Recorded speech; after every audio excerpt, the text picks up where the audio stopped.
Evo, in tako le bom rekla, če smo sedaj glasbo poslušali, lahko o njej tudi kaj preberemo oziroma o njej spregovorimo.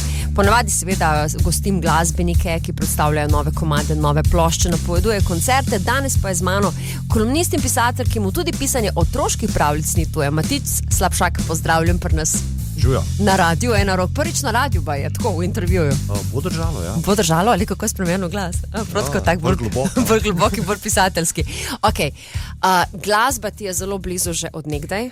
To je bil tudi v bistvu nekak prvi razlog oziroma prva kljukica, da sem rekla, ja, seveda povabila ga bom na obisk. Kako zelo in na kakšen način si povezan z njo? Ja, glasba me spremlja dejansko od malih nog. Tudi marsikaj tega, kar sem v knjigi zapisal, se pravi Leto ljubezni, je veliko nekih mojih spominov.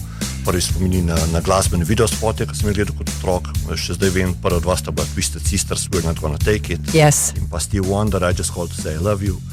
Poli bo nek prizor Jimija Hendrixa na Monterreju, ko sem želel postati kitarist, pa kmalu bupal na srečo, tako da sem se spravil v to. Srečo sem imel, da imam starejšega brata, ki me je v veliko te glasbo vedel. Okay. Na srečo sem imela podoben glasben okus, oziroma se mi je bil mogoče malo vsiljen, ampak še dobro imel brat dober glasben okus, tako da sem odraščal v bistvu ob starem roku. Predvsem seveda potem je ta balkanski rok prišel, Azra, Zgodnji Belo dugme, Party Breakers, zelo priljubljen, tako. Še zdaj. Ja. Da glasba v bistvu je bil ta osebni del, poslovno pa tudi v bistvu, mislim poslovno, bom rekel poklicno. Začel sem pisati za en spletni portal, ŽVPL, to je bilo na začetku 21. stoletja, kar zveni zelo daleč stran. Naši poslušalci to razumejo. Ja, me veseli. In pol me je pot vodila na eno glasbeno založbo, kjer sem skrbel za PR, pol sem bil na glasbeni televiziji, se pravi na MTV Adria. To so bil časi, ja? Časi, zlati časi. Ja, tako. Potem sem bil v medijih, v bistvu veliko časa, ampak glasba je bila pa vedno ob meni, ker brez glasbe, tako kot brez knjig, v bistvu zelo težko živim. Ampak nikoli pa nisi imel benda, ne? To pa ne. Ne.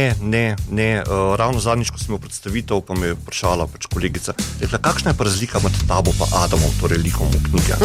Rekel, če bi prinesel kitaro, pa za Brenko bi hitro videl, kakšna je razlika, pač nimam pojma. Adam obvlada. Zdaj, nimam posluha, imam pa blasno rad glasbo. Da jaz sem res eden unih primerov, ko... Med dva sva dosti podobna. Sej mogoče kaj, ajde, znamo zapet pa to, ampak predvsem jo imamo radi. Ja. Tako, kar si rekel, in tudi ti si jo doživel z vseh različnih spektrov. No, ampak danes torej tukaj kot pisatelj in to ljubezenskega romana z naslovom Leto ljubezni. O čem govori? Omenil si Adama, ki je povezan z glasbo, kako si to vključil oziroma tako, kaj lahko poveš o knjigi? Ker še zmerjo morate prebrati. Povem lahko marsikaj. Vsebine čimena, ne? Zabrati boste imeli pa blazno veliko. Tako, poletje je pa tudi za vogalom. Ja, tako, skratka, zgodba se pravzaprav vrti okrog Adama. Adam je 28-19-letni kitarist, ki pač ustvari neko glasbo za en film, gre po glasbo na Sarajevski filmski festival, dobi tam srce Sarajeva, seveda mora biti to lepa zgodba, ne? Tam se zaljubil eno Sarajevčanko, ampak to nekako se ne izide.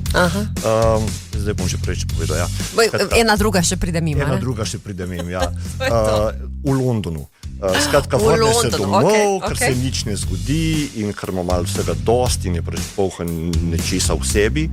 Gre pač v London, tam se pa stvari obrnejo lepo. Tudi tukaj sem vključil nek svoj doživljaj noter, namreč ko sem bil prvič v Londonu in sem šel sedel v Hard Rock Cafe tam. In sem v roke dobil v njihovi zakladnici dejansko kitaro Jimija Hendrixa, ki je po meni pač nad vse. Najvišje zapisana, ja. In zdaj imam dlake po koncu, ko sem pomislil na to, skratka, to sem vključil noter. No? In to je tak nek moment v knjigi, ko se njemu začnejo tudi stvari na boljš, oziroma mu grejo na boljš. In sedaj, hkrati je se prav to ena ljubezenska zgodba, po drugi strani je pa zgodba njegova karierna kitarista, kako se trudi tam preživeti, niti ne toliko zasloveti, ker se v bistvu slavo on kot tako ne obada, želi pač glasbo igrati, ne uživati, kar je pač čuti. Si pa vključil verjetno še kakšne druge glasbene zgodbe, poleg tega, da je on glasbenik. Ker znanja o glasbi imaš veliko, ne?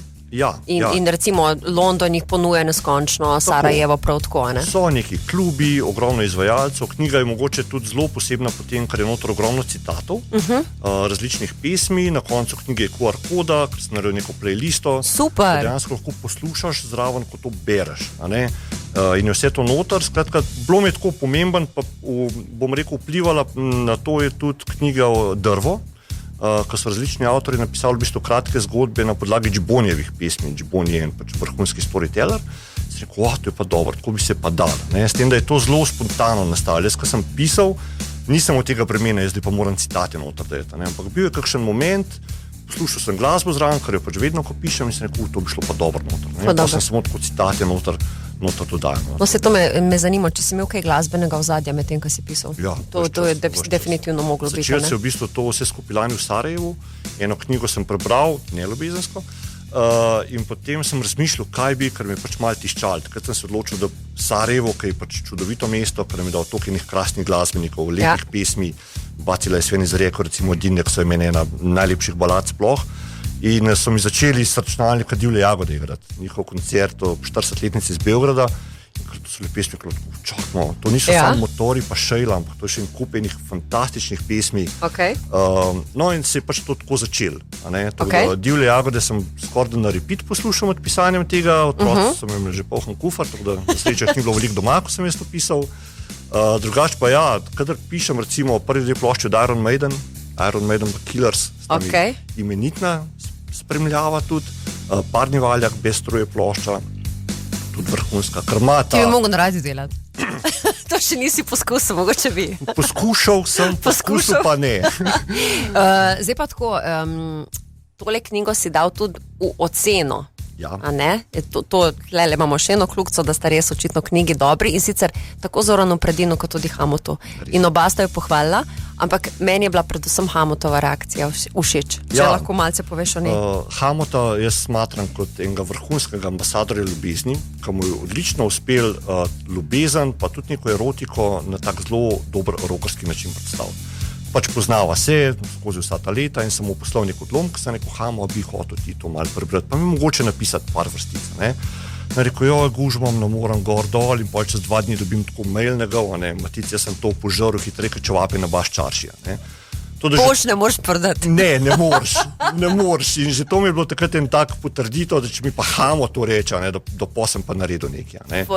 In tudi Zoranu Predinu, ki ga tudi cenim tako kot enega pripovedovalca zgodb, tudi v glasbi in kot pisca, ker ima pač tudi izvrstne romane.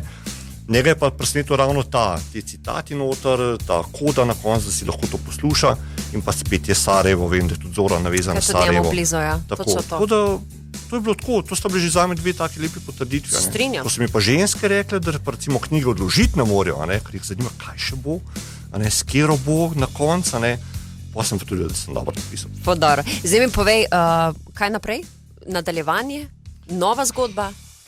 Zdaj si to tako dobro prodal, da nas pa že malo zanima, ne? Zaključil sem, prvotno je bil mišljen veliko bolj odprt konc kot je. Da bi si mogoče lahko bralci in bralke malo po svoje predstavljali, ampak tisti, ki bojo knjigo brali, bojo vedeli, s katero je na koncu Adam. Ne bom izdal. Ne smeš. Pol je pa to trajalo, v bistvu, ko smo začeli knjigo prepravljati, ko to še 1000krat prebereš vse, da pač ne boš imel preveč kiksov not in tako naprej, sem pa spet v bistvu začel živeti, ker to živiš, jaz živim s temi junaki, jaz sem se zaljubil, te 2 ženska lika, muzike sem itak pol ene nove spoznal, sem rekel, ni še konc. Sem šel pisati naprej, to, da sem napisal naprej, spet veliko, to, da se bojim, da bosta spet 2 dela. Super. To, da bomo pa videli. Zdaj sem v tisti fazi, ko to malo pilam, ko moram kakšno stvar malo skrajšati, mogoče še malo dodelati, malo bo zgodba zavila tudi v neko konkretno stransko ulico. Pa bomo pa videli. Upam na drugo leto, da nadaljevanje sledi. Če boš absolutno se oglasil, ampak tako, kot bi rekli v Sarajevu, kad krene. In ti sam pejdi s tem vlakom naprej in jaz bom rekla hvala, ker si poskrbel za naše poletno branje. Hvala za vabilo. Z veseljem. Evo, takole, prej si omenil Divje jagode, meni je tale najljubša, ta je malo bolj divja. Vem, da si zdaj bolj romantiko omenil. Vidiš, ne? A ne vidiš? Ne vidim. Ne vidiš. No, krasno, čudovito pesem boš pa slišal definitivno. Mogoče tudi malo na vreme, pa tako, no se nima veze. Matic, hvala, ker si prišel, pišeš še naprej, ker očitno je to. To je to. Glede na to, kako to gre pri tebi, definitivno. Torej, Leto ljubezni, ljudje, v 2 delih je, pa tak kar špeh, ampak špeh se dobro bere, ne? Tako da, hvala ti. Hvala.